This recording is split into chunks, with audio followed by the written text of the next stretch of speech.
Bueno, vamos a empezar, por favor, ahí atrás se acomodan y les pedimos que hagan silencio dentro de lo posible. Vamos a dar comienzo a esta mesa. Le agradezco en nombre de aquí, las chicas, a la dirección ejecutiva por la invitación a inventar, porque hemos inventado una mesa y esa fue la propuesta, de armar un espacio de trabajo sobre algún tema que fuera de interés para nosotras del programa. Así que nos hemos reunido en el verano varias veces para conversar y de esos encuentros surgió el título,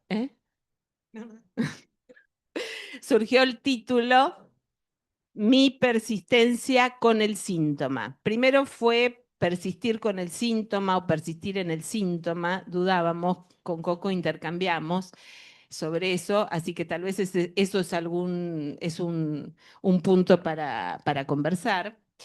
Eh, pero después decidimos ponerle de título Mi persistencia con el síntoma, quedó.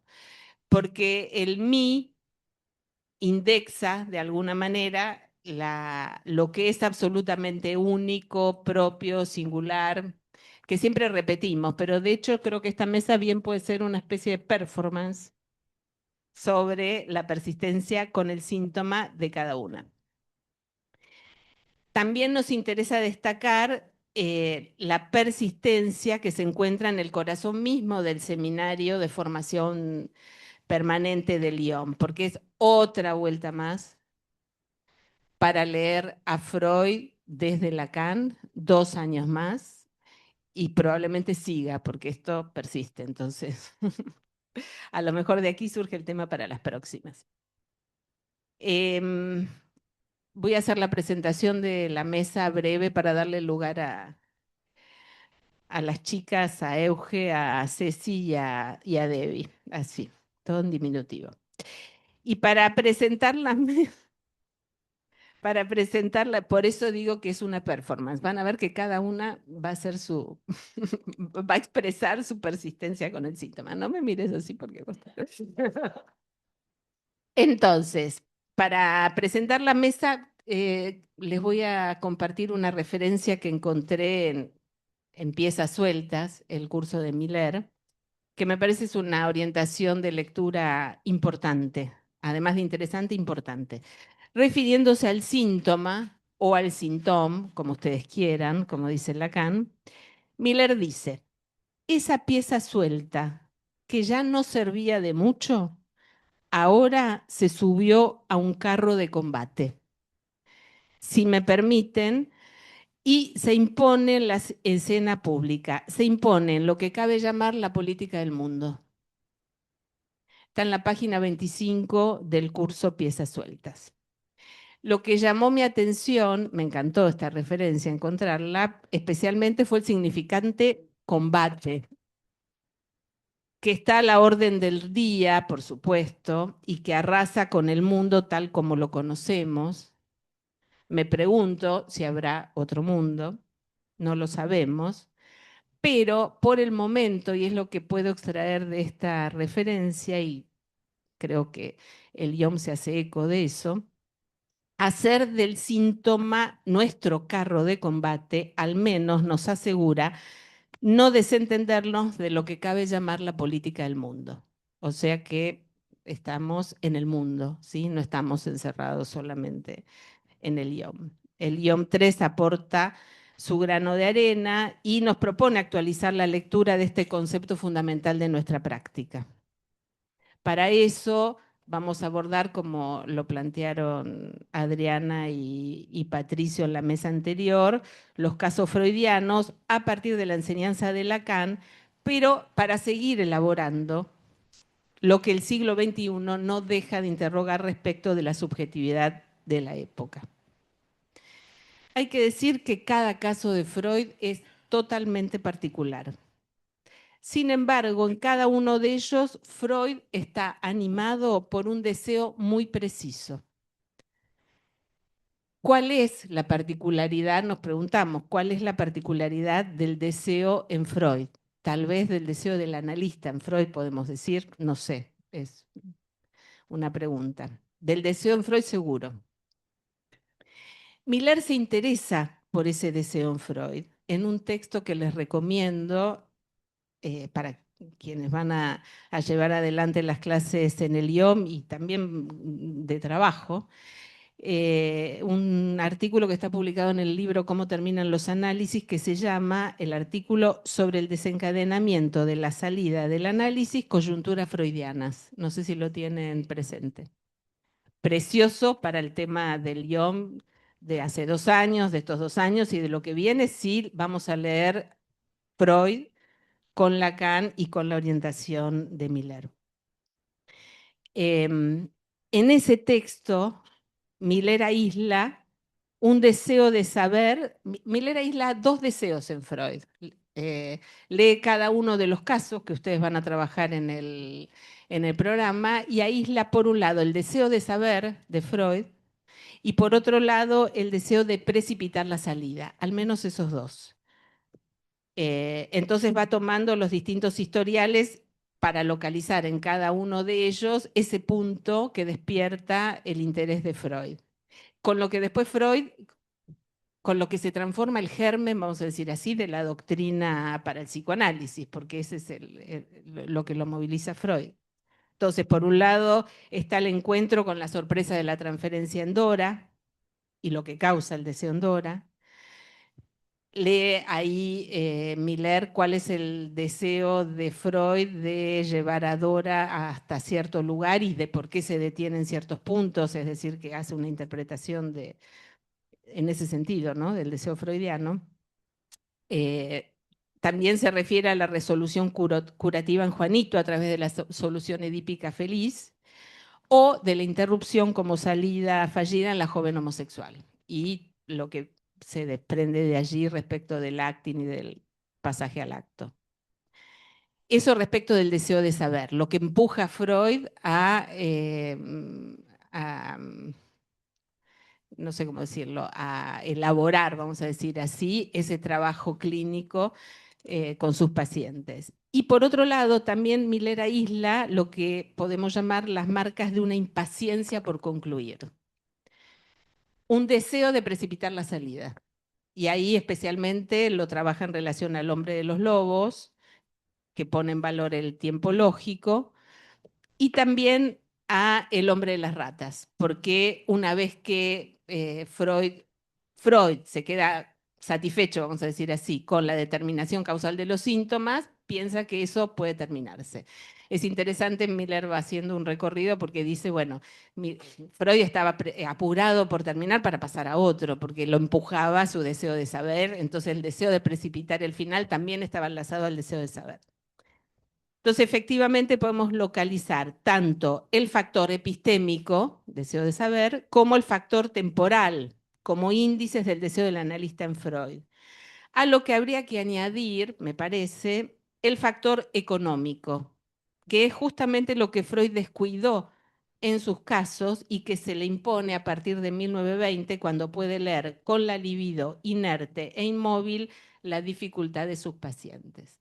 Así que un factor temporal, factor epistémico y factor económico como índices del deseo en Freud, para ver cómo Lacan trata, digamos, los historiales freudianos.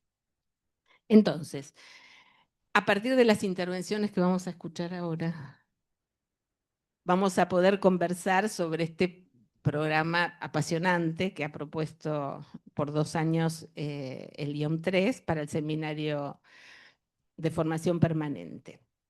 Vamos a poder conversar sobre por qué leer a Freud con Lacan y la fidelidad del síntoma que eso entraña, según Debbie. Así que vamos a ver, ella nos va a hablar de eso.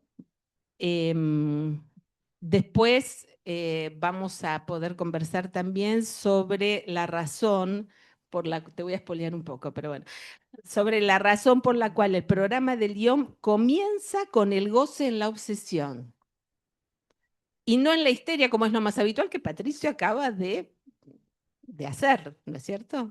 O sea, vos empezaste por la histeria, bueno, pero el programa empieza por la obsesión y a Euge le interesó. Ella, ¿no? Ya van viendo el perfil de cada una.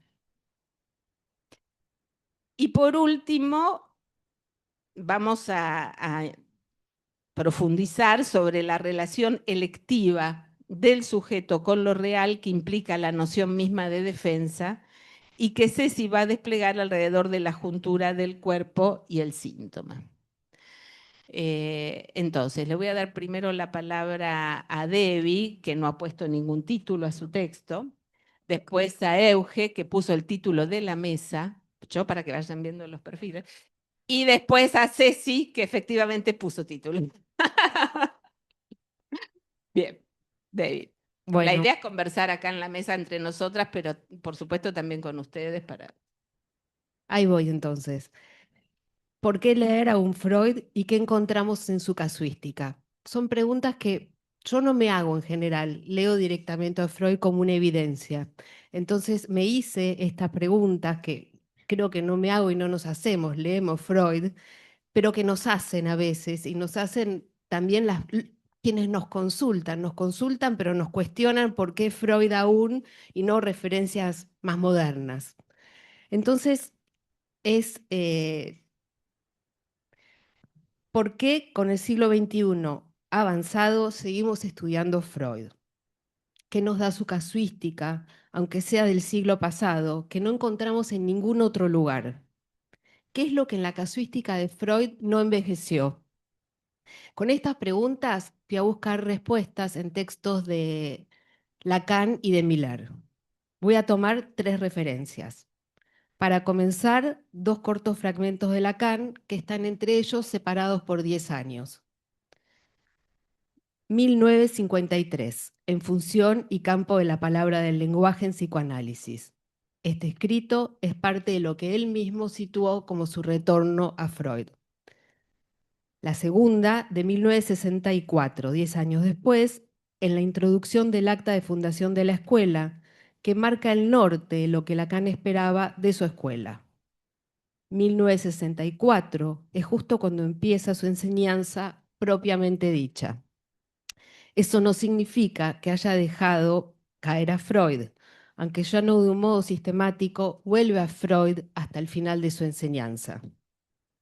Leo un párrafo de cada uno. De función y campo. Dice así: urgente, en todo caso, nos parece la tarea de desbrozar en nociones que se amortiguan en su uso de rutina el sentido que recobran tanto por un retorno a su historia como por una reflexión sobre sus fundamentos subjetivos. Esta es sin duda la función del docente, de donde todas las otras dependen, y es en ella donde mejor se inscribe el precio de la experiencia. En la docencia vale la experiencia. Y en el acta de fundación dice así: debe cumplirse un trabajo que, en el campo que Freud abrió, restaure el filo cortante de su verdad, que vuelva a llevar la praxis original que él mismo instituyó con el nombre de psicoanálisis al deber que le corresponde en nuestro mundo, que mediante una crítica asidua denuncie las desviaciones y las concesiones que amortizan su progreso al degradar su empleo. ¿Qué dicen estas dos frases? La tarea que le parecía urgente a Lacan era la de volver al origen de las nociones. ¿Por qué? Porque en su uso de rutinas amortigua aquello a lo que se referían las diversas nociones psicoanalíticas. O como dice de un modo más esclarecedor en el acta de fundación, donde repite, 10 años después repite la palabra amortigua, las desviaciones y las concesiones amortiguan el progreso y también degradan el empleo del psicoanálisis. El uso excesivo de ciertos conceptos hacen que se desgasten y que pierdan su justeza. Lacan alerta contra las desviaciones, como lo venía haciendo en relación, perdón, Lacan alerta no solo contra las desviaciones, como lo venía haciendo en relación con los post-freudianos. Al hablar de concesiones, me parece que se refiere a ceder de modo tal que el psicoanálisis perdería aquello que hace de esta práctica un psicoanálisis y no cualquier otra especie de terapia de palabra. ¿Qué implica amortiguar? Atenuar, moderar, suavizar, paliar, mitigar. No se trata para nosotros de eso. La orientación que da Lacan es otra, es la de reencontrar aquello que consideraba que se estaba perdiendo, el filo cortante de la verdad. Se oponen el filo cortante por un lado y la amortiguación por el otro.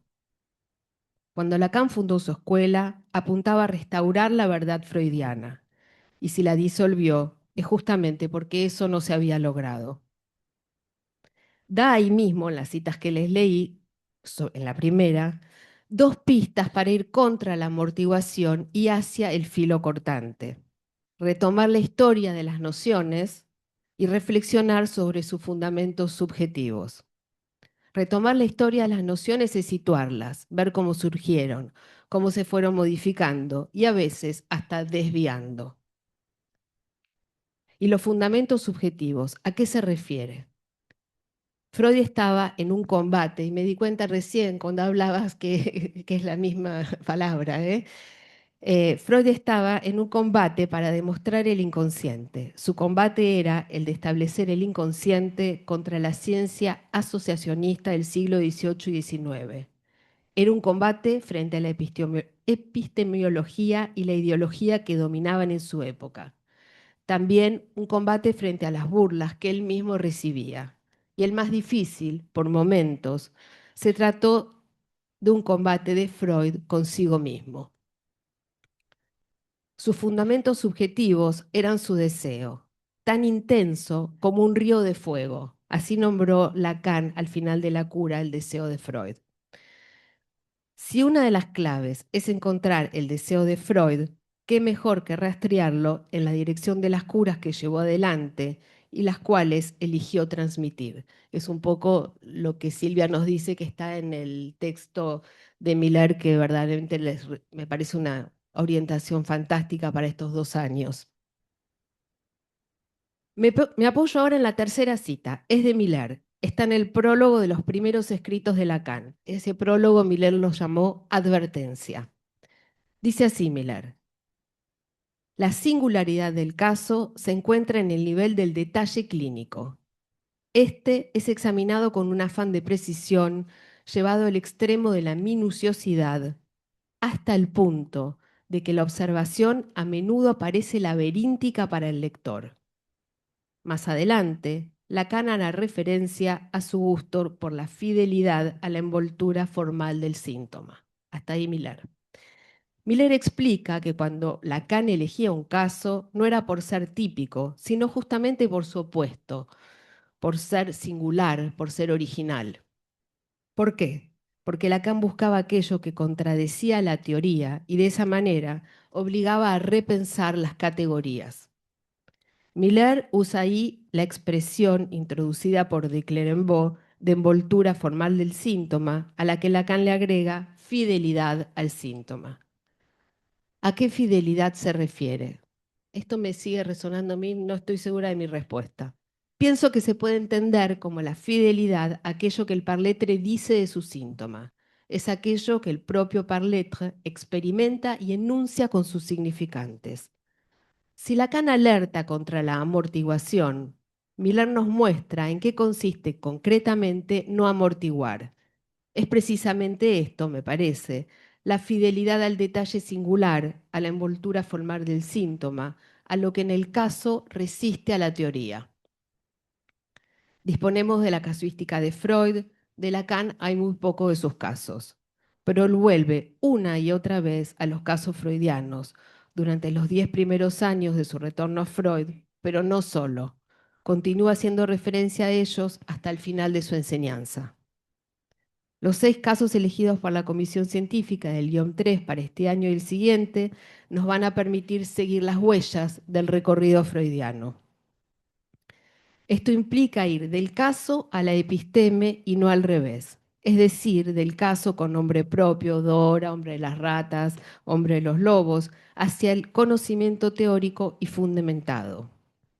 Ir del caso singular escrito por Freud hacia aquello que Lacan extrajo y formalizó en su enseñanza. En estos casos, más que en cualquier otro, se ve cómo Freud fue del caso al concepto y no del concepto al caso. Para nosotros, clínica y concepto son igualmente fundamentales.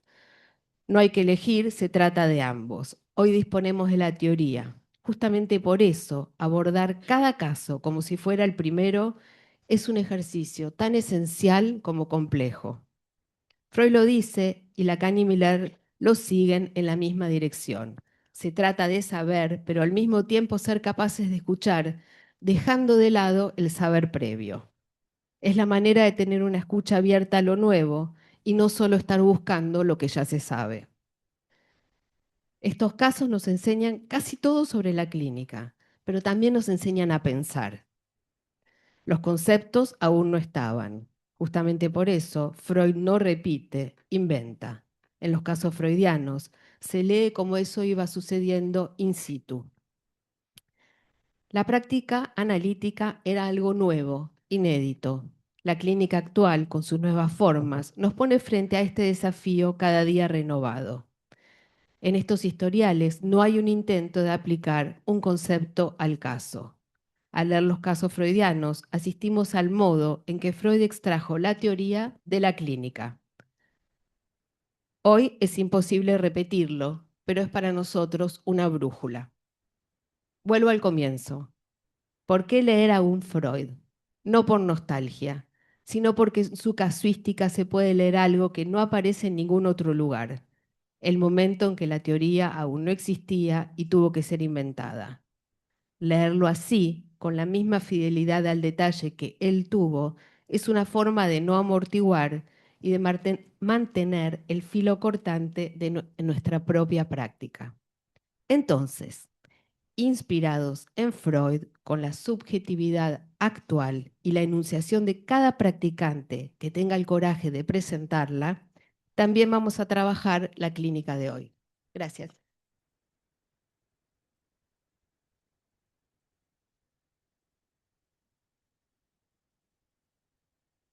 Mm. Gracias, Debbie. Efectivamente, estamos en combate.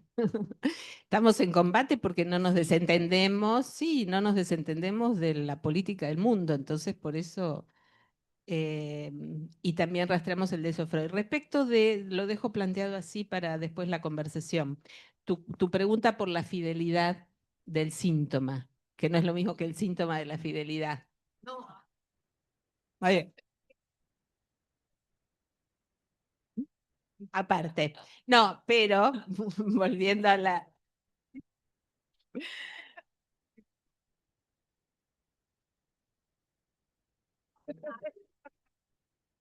Yo dije que íbamos a hacer una performance, así que... No, pensaba que la fidelidad del síntoma, porque vos acá decís a qué fidelidad se refiere, pienso que se puede entender como la fidelidad a aquello que el parletre dice de su síntoma, y después decís aquello que el propio parletre experimenta y enuncia en su significado. Me parece que son dos cosas distintas. Una cosa es hablar de su síntoma, es decir, hablar de su goce, lo que siempre creo está contaminado por el fantasma, que es lo que vos, Patricio, ubicaste en algún punto del programa, y otra cosa es hablar su síntoma o hablar su goce. Es una diferencia que la hace Miller en sutilezas, creo, y lo dice respecto del parletre. El parletro habla de su goce, o hay que decir mejor, habla su goce. Es muy interesante esa perspectiva para pensar la fidelidad del síntoma, no la otra. Bien, Euge. Bueno, buen día. Em, bueno, quedó ese título, mi persistencia con el síntoma. La propuesta de participar de esta conversación me generó alegría. Agradezco por eso la invitación. Pasado ese primer instante, me puse a leer, esta vez seriamente, el programa del Seminario de Formación Permanente del IOM 3 para el trayecto de estos 2 años. Entonces el entusiasmo se dio el lugar a la pregunta, siempre la pregunta, pero dirigida a quién, sino a una lectura posible, ya que no se trataba de cuestionar al amo, sino de extraer alguna línea de trabajo para poner a la conversación con los otros. ¿Por qué colocar primero la neurosis obsesiva? Es decir, ¿por qué antes de la histeria? ¿A qué se debe esa variación en el orden de los factores que sin dudas altera el producto? Esta primera marca en el programa orientó mi recorrido de lectura, no sin las vueltas de intercambio con las compañeras de mesa y con las vueltas de lectura.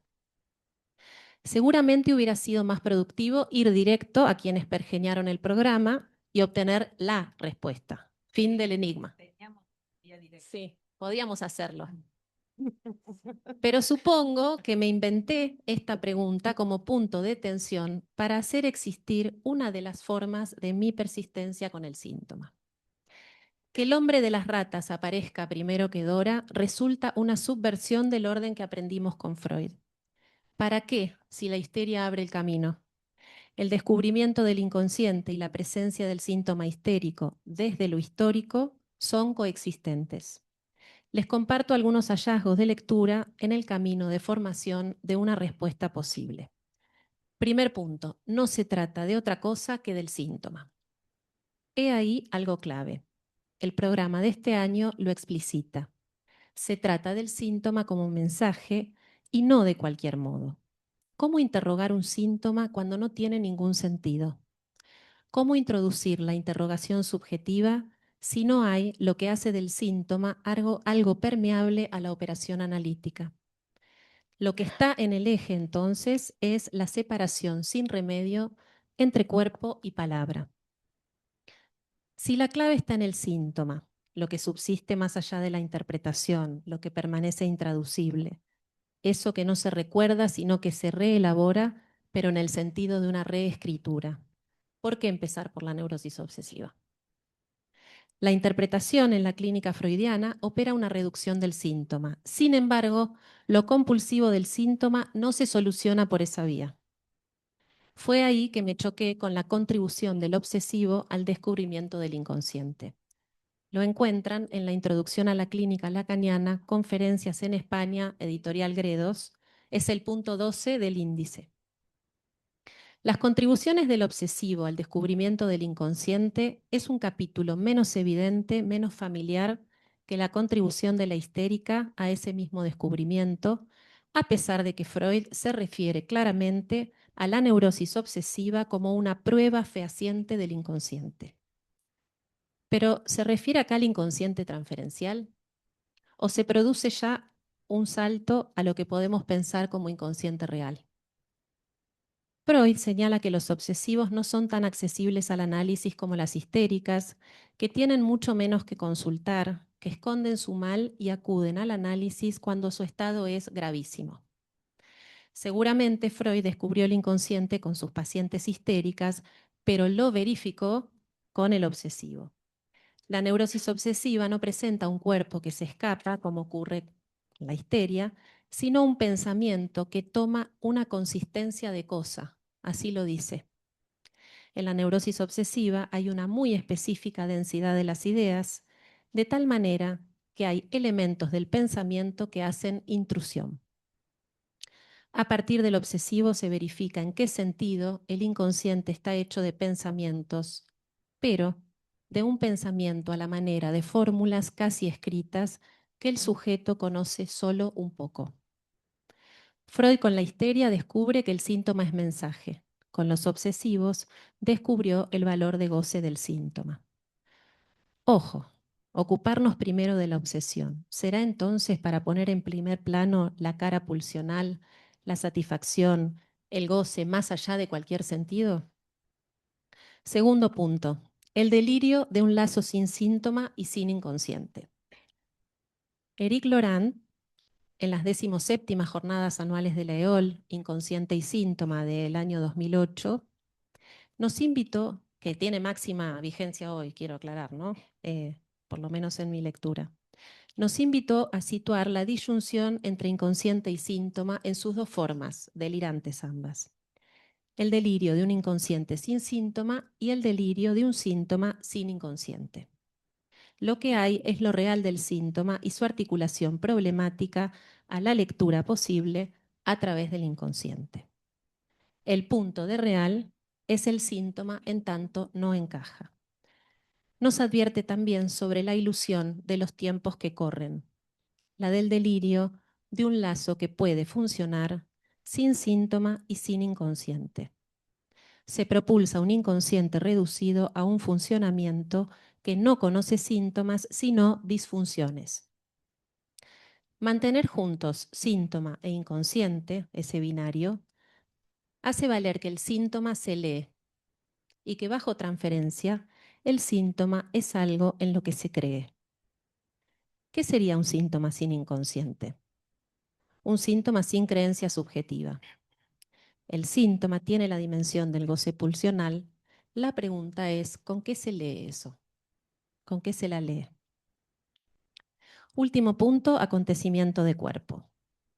Lacan continúa la idea del síntoma descifrable, síntoma-mensaje, pero se planta cuando dice, la idea de representación inconsciente es una locura. Solo puede sugerirse sustrayéndole a lo real todo su peso concreto. A partir de ahí, esto es de 1977, ahora voy a retomar esa cita. A partir de ahí, el inconsciente de Lacan son los S1 que siempre se equivocan y se acentúa un modo de goce que permanece siempre el mismo. En la conferencia en Bruselas del 26 de febrero de 1977, Lacan se pregunta a dónde fueron a parar las histéricas de antes. Propone un horizonte del psicoanálisis que no es histérico. Se trata de lo real como idea límite, la idea de lo que no tiene sentido. El inconsciente se origina en el hecho que la histérica no sabe lo que dice. Dice con palabras que le faltan. El inconsciente es un sedimento de lenguaje, palabras. En el otro extremo está lo real, una idea límite, la idea de lo que no tiene sentido. Es el síntoma goce ineliminable que Lacan propone al final de su enseñanza. Ya no quiere decir nada, simple nombre de goce, pura letra, como modo de gozar a partir del encuentro del sujeto con la lengua. En su curso El partener síntoma, en la clase 4, síntoma y pulsión, Miller dice, yo diría que una orientación psicoanalítica hacia lo real encuentra un primer lugar no en el inconsciente, sino en el síntoma. Y luego, empieza sueltas, el curso que ya citó Silvia, propone en la clase 1, en la página 19, como dato inicial el síntoma y no el inconsciente. El síntoma toma así el lugar central en la orientación por lo real, ya que es el único sentido posible en lo real. Resulta evidente, ahora, que empezar por la neurosis obsesiva nos pone de entrada en la orientación por el goce. Sostengo, no obstante, la pregunta, más allá del amo y no sin amor, por lo que hacemos acá en el IOM 3. Gracias.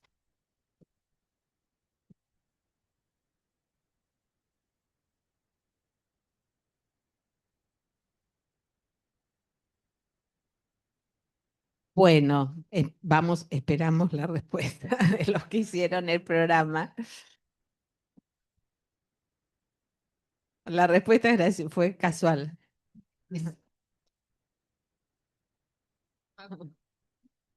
De todos modos, me parece que la conclusión de tu reflexión sobre tomar al síntoma como dato inicial desemboca efectivamente más fuertemente en la neurosis obsesiva. En el texto que cité al comienzo de Miller sobre las salidas del análisis y las coyunturas del desencadenamiento de las salidas, no, la coyuntura de los casos freudianos, cuando Miller se interroga sobre el deseo de Freud, hay que decir que a la histeria o sea, respecto de la histeria, lee en Freud un deseo de saber. Es la histérica la que lo mueve a querer saber sobre la transferencia, sobre el inconsciente, sobre la causa del deseo, que de hecho se marea con eso. Y para la neurosis obsesiva, cuando Miller ubica el deseo de precipitar los análisis y de concluir esa especie de apuro, lo plantean en la neurosis obsesiva, ¿sí? Tanto con el hombre de las ratas como con el hombre de los lobos. Pienso yo, porque no está explicitado ahí, pero el tercer factor que agregué, que es el factor económico, en el deseo de Freud, me parece que está más situado respecto de... Pero bueno, esperamos con mucho interés la respuesta del por qué. No importa, porque Euge dio una... Le doy entonces ahora la palabra a Ceci. Ceci, ¿querés mi texto que está sin mostrar? No, se secó ya. Hablando de síntomas, tiré el agua arriba de mi texto antes de empezar. Bueno, les puse como título Cuerpo y síntoma, como había anticipado Silvia. Bueno, quiero empezar compartiéndoles que el programa para los próximos 2 años del seminario me entusiasmó particularmente. Ese entusiasmo tiene una razón bastante precisa. La clínica vuelve a quedar muy en el centro del trabajo que tenemos por delante. La clínica en su persistencia, en su modo de interpelarnos cada vez. Ahí creo reside su punto más vivo, siempre actual. Me preguntaba entonces cómo transmitir mi impresión sobre la dimensión más candente de actualidad del trabajo que vamos a realizar sobre los principales historiales freudianos. ¿Qué hace que volver a los casos de Freud hoy no equivalga a revisar la historia del psicoanálisis, sino que se asiente en la actualidad de nuestra clínica? La respuesta provisoria que encontré está en el título, por eso tiene título también, que elegí para este breve recorrido. En la juntura del cuerpo con el síntoma que Freud inaugura, se juega una dimensión inmensamente actual en la práctica psicoanalítica. Parto entonces de una afirmación simple. El síntoma concierne al cuerpo. Quisiera ponerla a prueba para que no valga como tesis cerrada o concepto abstracto, sino como una orientación posible para abordar nuestro programa de trabajo y su profunda actualidad clínica. ¿Cómo se plasma entonces esta juntura en la clínica? Si partimos de la histeria, ni hablar si tomamos las histerias freudianas, no solo Adora, ahí esa articulación parece evidente. El cuerpo y su afectación están en primerísimo plano. La conexión entre la palabra y el cuerpo es casi palpable a nivel del síntoma conversivo. Ahora, en versiones más contemporáneas de la histeria, tenemos que admitir que el síntoma conversivo es algo más raro de encontrar. Sin embargo, la histeria no ha desaparecido. Esto nos obliga a desplazar la pregunta, a interrogarnos sobre la particularidad de la operación que introduce en el cuerpo el síntoma histérico. Con las coordenadas de la enseñanza de Lacan podemos situar la particularidad del síntoma histérico en su modo de incidir en el cuerpo a nivel de la sustracción en sus distintas variantes. Lo propio de la histeria en ese punto será servirse del cuerpo para introducir un vacío. Tenemos todavía muchísimo que extraer de esta juntura entre cuerpo y síntoma en la histeria y sus innumerables reversiones. La neurosis obsesiva vuelve menos obvia la conexión entre cuerpo y síntoma. El síntoma obsesivo parece desplegarse casi por entero en el pensamiento, desde el aislamiento fundamental que se desplaza entre la duda, el cálculo y las rumiaciones infinitas. Todo aparentemente lejos del cuerpo. Encontramos, sin embargo, en la elaboración de Lacan, claves que permiten desmentir esta aparente ajenidad entre el cuerpo y el síntoma en la obsesión. Elegí una cita de televisión por la claridad con la que plasma esa conexión. Se las leo. Dice Lacan. De hecho, el sujeto del inconsciente solo toca el alma por el cuerpo, por introducir en él el pensamiento, esta vez contradiciendo a Aristóteles.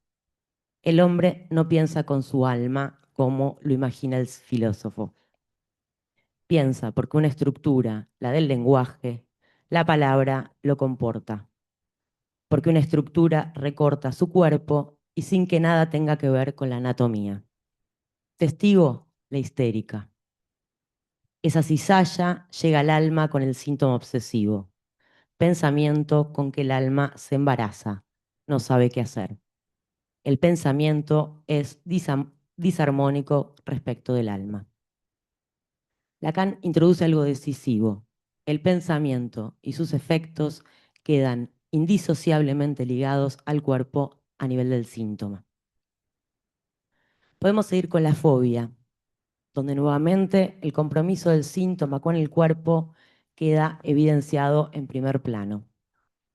El síntoma fóbico introduce un matiz interesante, devolviendo al cuerpo la consistencia que la angustia compromete. Esa juntura entre síntoma y cuerpo y sus consecuencias y variaciones en el tipo clínico y en la singularidad de cada caso renuevan cada vez la actualidad con la que nos interpelan. Tenemos en ese punto un núcleo que insiste. Es quizás en la clínica de la angustia, que también forma parte del programa, donde advertimos con mayor precisión lo crucial de esa juntura entre cuerpo y síntoma por su falla. Ahí donde no es el síntoma lo que responde y se precipita la angustia, acting out y pasaje al acto toman su lugar.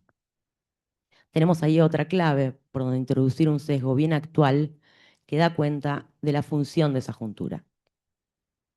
En su borde con la angustia podemos estudiar al síntoma en su vertiente necesaria para armar y sostener el cuerpo. Tenemos ahí una vía de interrogación que nos permite volver desde una perspectiva nueva sobre cada uno de los casos, desde los más paradigmáticos a los más raros y difíciles de clasificar. Se trata de cuerpo y síntoma, pero ¿de qué cuerpo se trata? No va de suyo. ¿Qué cuerpo arma el síntoma? Podemos hacerle esa pregunta al síntoma histérico, al síntoma obsesivo, a la fobia y encontrar ciertas precisiones particulares que iluminan cada caso en singular. Si dejamos de leer el síntoma únicamente como un efecto disarmónico que trastoca el cuerpo y lo localizamos en cambio como condición para su sostenimiento, la conexión entre ambos sigue vigente, pero desde una perspectiva renovada. Las variables freudianas se actualizan y continúan funcionando como clave de lectura del malestar. La dimensión traumática de la sexualidad en el ser hablante y su conexión con el síntoma cobran nuevos matices leídos desde la ausencia de relación sexual. El acento disarmónico pasa al goce en su dimensión siempre traumática y disruptiva, contraria al sostenimiento de la consistencia corporal. El síntoma como artificio va a ese lugar, como una solución paradojal. Se padece al mismo tiempo que conquista un modo de sostener el cuerpo. La sustracción del cuerpo en la histeria, releída desde esas coordenadas, permite precisar su inventiva y el modo en que consigue introducir un límite a lo intrusivo del goce, retirándole el cuerpo. El desdoblamiento propio del síntoma obsesivo y el control fuera de escena en el que se localiza deja el cuerpo en el aislamiento de un desierto de goce. El síntoma fóbico, por su parte, recorta el mundo para volverlo habitable. El espacio se organiza y el cuerpo puede trazar sus recorridos manteniendo a raya la angustia. La juntura entre cuerpo y síntoma persiste y se complejiza desde los historiales freudianos hasta nuestra clínica actual. Volver a Freud entonces no va a ser para encontrar respuestas ya formuladas, sino para seguir interrogando aquello que insiste, la singularidad del síntoma en la que cada vez se juega la razón de nuestra práctica.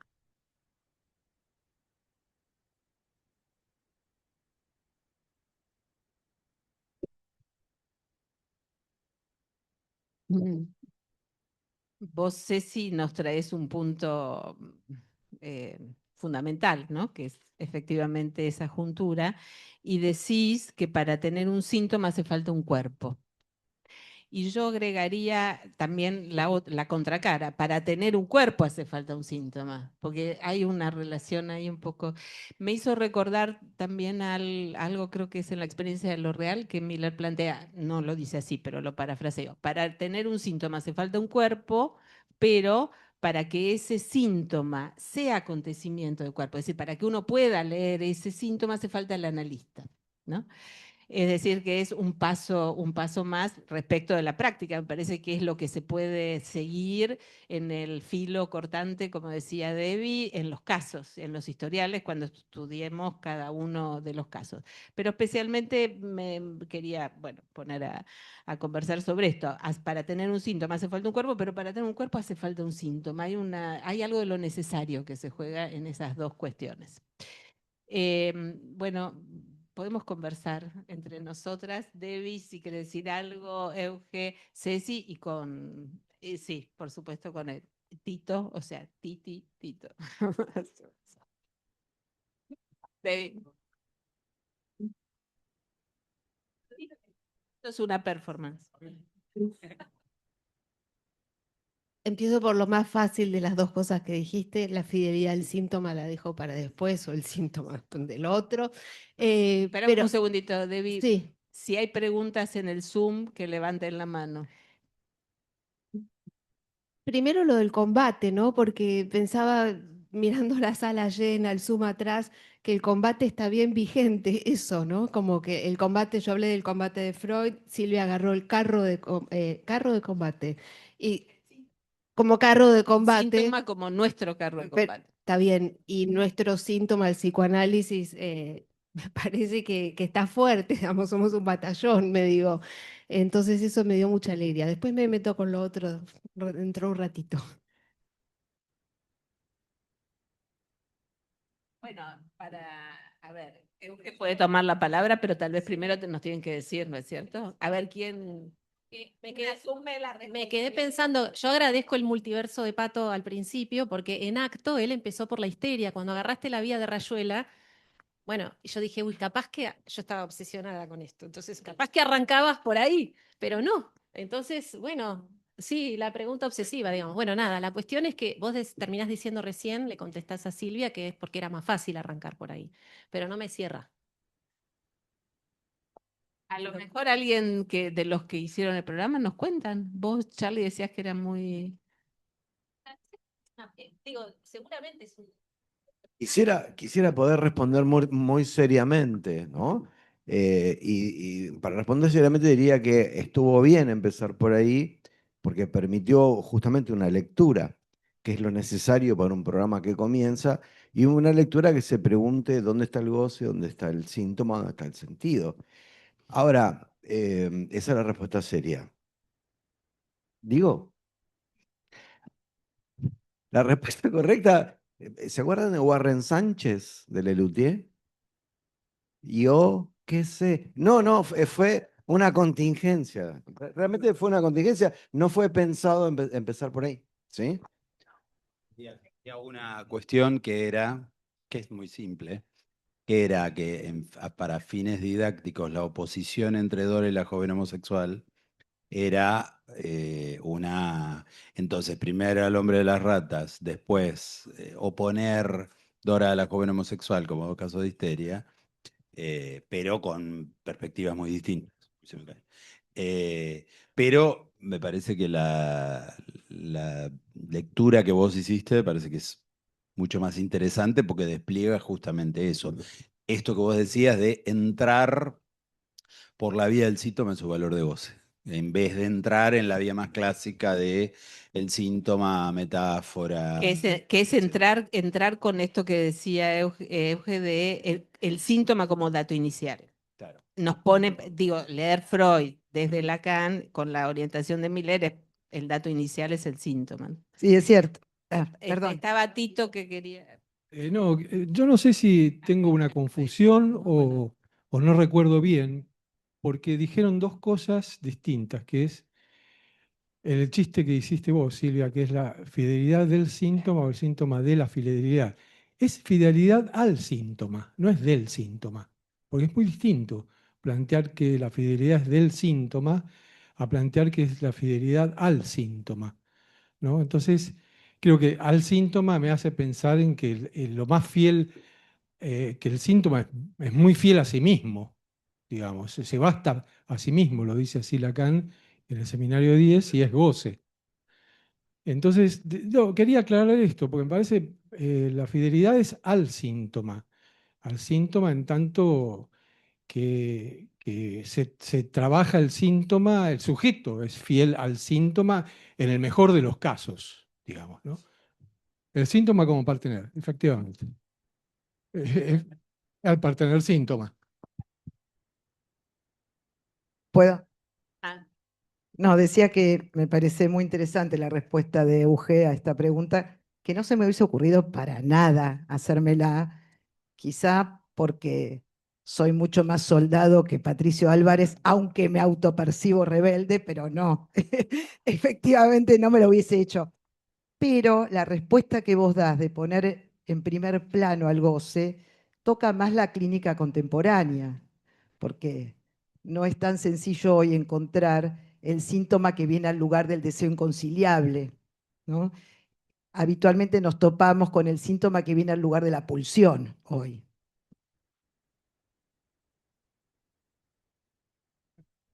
Daniel.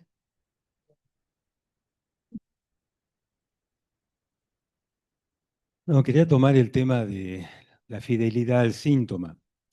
El síntoma es fiel, pero Lacan se refiere a la envoltura formal del síntoma. Y creo que son tres términos articulados que cada uno merece una reflexión, ¿no? Primero, ¿de qué envoltura se trata?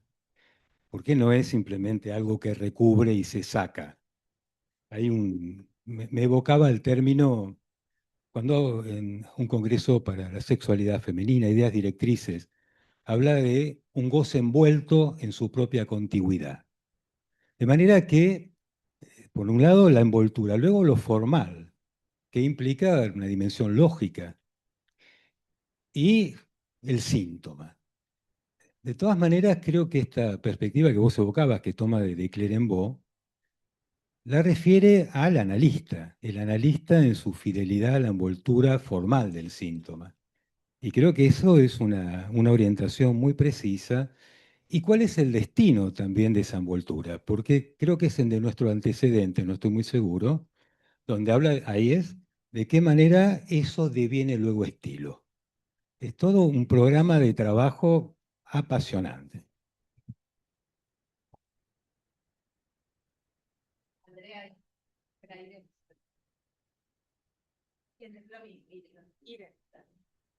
A mí este punto me evoca la cuestión de la fidelidad a que el síntoma es un hecho de creencia, ¿no?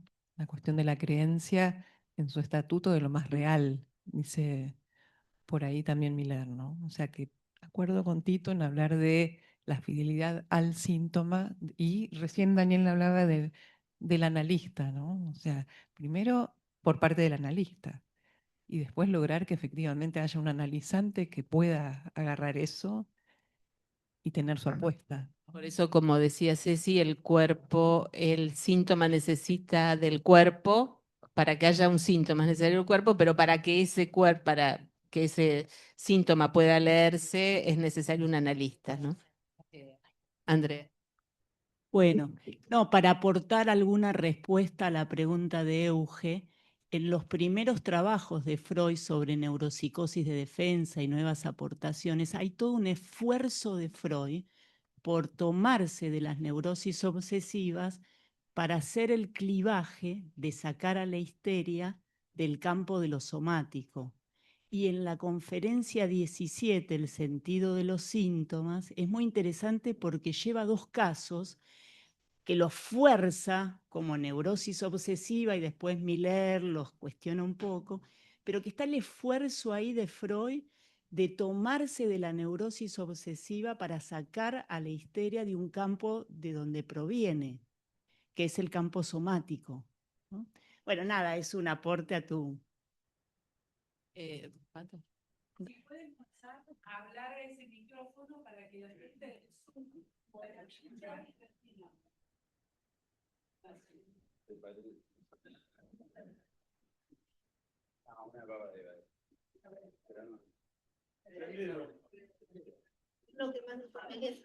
No, digo que también pensaba en lo que decía Miguel de la fidelidad al síntoma, que por un lado el síntoma se basta a sí mismo, pero en esto que decía Irene de creer, del síntoma como creencia, se pone en juego la fidelidad del analista al síntoma, en el sentido de la puesta en forma del síntoma. O sea, sin el trabajo del análisis, de poner en forma el síntoma sigue bastándose a sí mismo sin pasar a lo simbólico.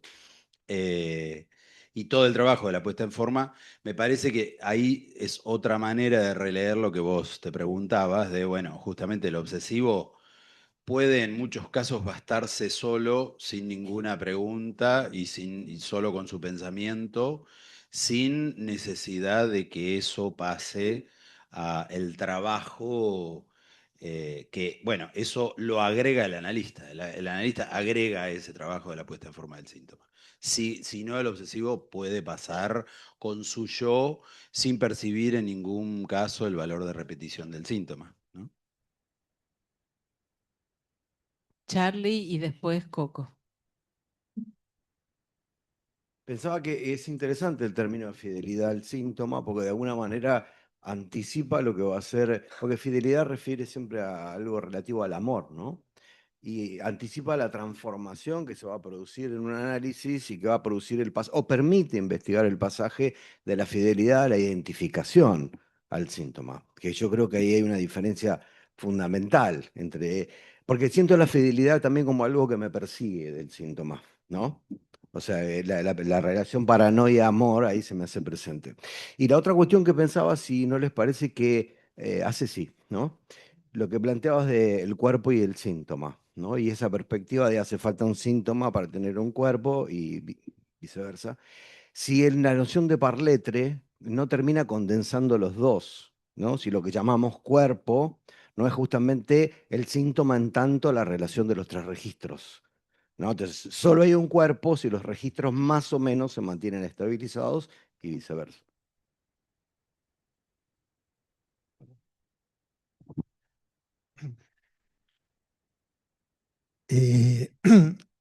Yo tuve el mismo efecto que Gaby Greenbaum cuando escuché a Eugenia. No lo había pensado, ese ordenamiento y esa interpretación. Y me parece que es una lectura muy fecunda en la medida en que vos introducís una cierta conjunción de empezar por la neurosis obsesiva, porque encuentra algo de una presentación del sujeto con su goce, difícil de dialectizar por el campo de la palabra. Y a mí eso, escuchándote y escuchando un poco a las cuatro expositoras, me evocó un concepto que está un poco ausente explícitamente, pero que se lo puede poner implícitamente en juego, que es el concepto de carácter.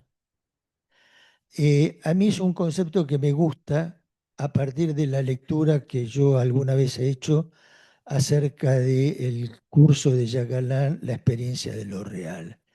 Es más, tiene todo un capítulo sobre síntoma y carácter. Y creo que ilustra o sirve para mi gusto como una suerte de brújula acerca de un poco los fenómenos de la clínica contemporánea, de los sujetos que o se presentan bajo la modalidad obsesiva, asintomática, con rechazo al inconsciente, pero que en última instancia es una forma de ser. Cuando es una forma de ser, al obsesivo, sea obsesivo o no, no le molesta ese síntoma. Pero sí hay obsesivos que llegan al consultorio diciendo me lavo 20 veces la mano y no lo soporto más. Eso es un síntoma que molesta. Estaría el otro que dice, me lavo 20 veces las manos porque hay que lavarse 20 veces las manos. Entonces, a ese no le molesta. Y ese me parece que entraría más en la vertiente de lo que Jacques Alain plantea como carácter, y él hace todo un cuadro donde hace digamos, una confluencia al final de todo su desarrollo entre el carácter síntoma que concluye en el síntoma. Me parece que es una idea a tener en cuenta. Vamos a la mesa, David.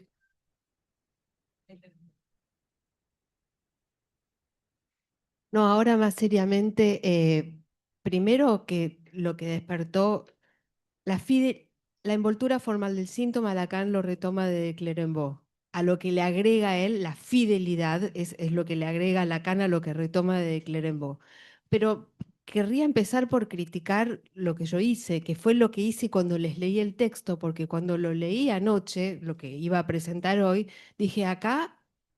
Vieron que cuando lo leí hoy dije, acá todavía no estoy del todo segura, porque cometí lo que dije que no hay que hacer, amortiguar los conceptos. Fui a toda velocidad con algo que podría haber sido el trabajo en sí mismo, que significa la fidelidad a la envoltura formal del síntoma.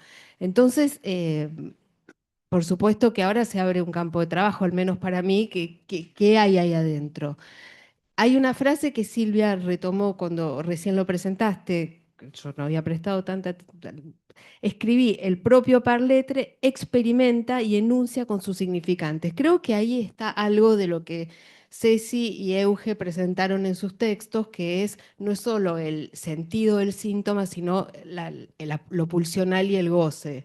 Y que en lo que decías, Daniel, en la envoltura formal está lo formal de lo que es la lógica, pero también está la forma. Hay mucho ahí adentro.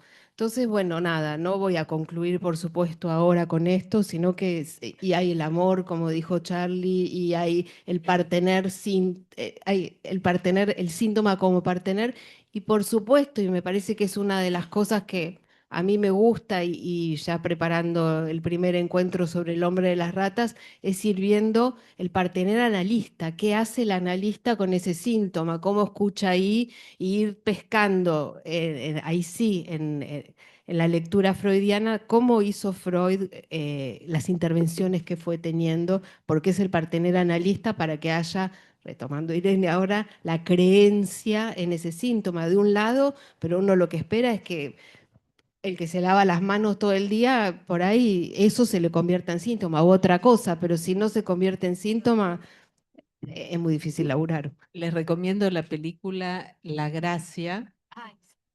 El subtítulo es La belleza de la duda. Véanla, que para la neurosis obsesiva es precioso.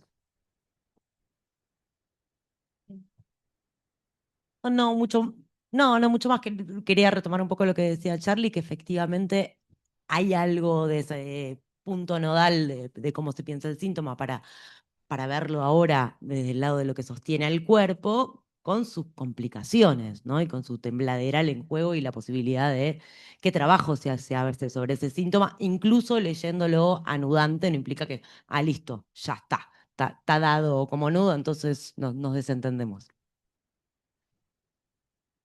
Yo quiero agradecer todas las intervenciones que retomaron un poco mi intento de respuesta a la pregunta y contarles que la previa a que apareciera eso así como pregunta fue un poco de enojo con el programa, porque me sacó de la comodidad de lo que habitualmente transmito hace muchos años y transmitimos en la Facu en un orden y en los espacios acá también del instituto, en un orden para mí lógico. Y en realidad, bueno, puede haber otro orden y bueno.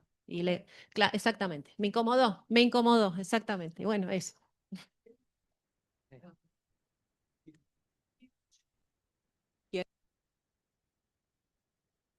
Hola, un momento, por favor. Le recordamos a la gente de AMBA que no haya podido hacer la transferencia, si puede pasar por secretaría.